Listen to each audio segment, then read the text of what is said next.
बघा अशी ही कुरकुरीत पाणीपुरीची पुरी बनवण्यासाठी इथं आपल्याला घ्यायचं आहे एक मोठी वाटी जाड रवा आणि त्यामध्ये टाकायचं आहे 2 ते 3 चमचे गव्हाचं पीठ.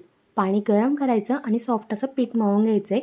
या पिठामध्ये आपण तेल किंवा मिठाचा वापर केलेला नाही आहे. अगदी सॉफ्ट मळा, कारण आता हे पीठ मळल्यानंतर आपल्याला 15 ते 20 मिनटं जास्तीत जास्त अर्धा तास रेस्ट करायला ठेवायचे. रेस्ट करून झाल्यानंतर डो चांगला कडक होतो, रवा फुलतो. पुन्हा थोडंसं पाण्याचा हात लावून सॉफ्ट असं मळून घ्यायचं. मळल्यानंतर त्याची पोळी लाटली इथं आपण पातळसरच पोळी लाटा. थोडीशी मला जाड वाटली म्हणून मी पुन्हा आणखीन थोडंसं लाटणं फिरवलेलं आहे त्याच्यावरती. जेवढ्या साईजची तुम्हाला पुरी हवी तेवढ्या साईजची तुम्ही कट करून घ्या आणि पुरी आपल्याला लाटल्यानंतर तिला एका ओल्या कपड्यामध्ये झाकून ठेवायची, जशी मी आता ठेवली तशी सेम त्याच पद्धतीने. आणि तळताना तेल चांगलं गरम झालं की गॅस मिडियम करायचा.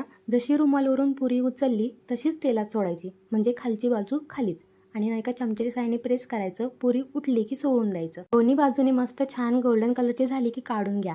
या पुऱ्या अजिबात सॉगी होत नाही, तुम्ही जरूर ट्राय करा. आणि हा रगडा कसा बनवायचा किंवा चिंचाचं आंबट गोड पाणी किंवा पुदिन्याचं पाणी डिटेल रेसिपी यूट्यूब चॅनलवरती पोस्ट आहे, तिथे जाऊन तुम्ही एकदा जरूर बघा आणि ट्राय करा. आणि काही वाटलं तर कमेंट करा, नक्की सांगेल. भेटू पुन्हा, तोपर्यंत बाय बाय.